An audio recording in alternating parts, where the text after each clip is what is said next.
আসসালামু আলাইকুম।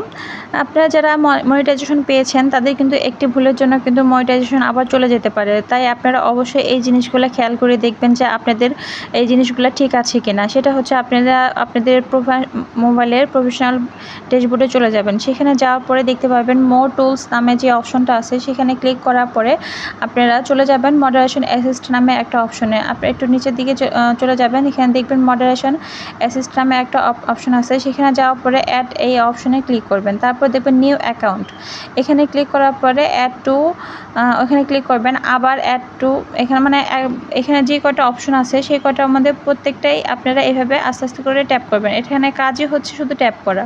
আর এখন আপনারা বলতে পারেন যে এটা কেন করব। এখানে দেখবেন no account, no profile picture, no friend of followers, এই অপশনগুলো যে আছে এগুলো হচ্ছে বুঝাইছে যে যারা আপনার ফেক আইডি দিয়ে, অনেকে আছে যে ফেক আইডি দিয়ে কমেন্ট করে এবং বাজে কমেন্ট করে, এই কমেন্টগুলো যেন যদি করে তাহলে সেই ক্ষেত্রে কিন্তু আপনার মনিটাইজেশন বাতিল হয়ে যেতে পারে।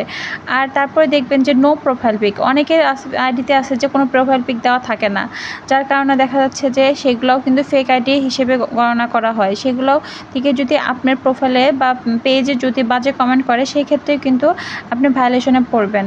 এরপরে পরবর্তীতে আপনার কিন্তু মনিটাইজেশন চলে যেতে পারে। তো এই কারণেই আপনারা আগে থেকে সতর্ক হয়ে অবশ্যই এই জিনিসগুলা আপনারা ফিল আপ করে রাখবেন। তাহলে দেখবেন আপনাদের মনিটাইজেশনে কোনো রকম কোনো সমস্যা হবে না এই ক্ষেত্রে। তো আমার এই ভিডিওটা যদি আপনাদের ভালো লেগে থাকে তাহলে অবশ্যই লাইক, কমেন্ট, শেয়ার করে পাশে থাকবেন। ধন্যবাদ সবাইকে। আসসালামু আলাইকুম।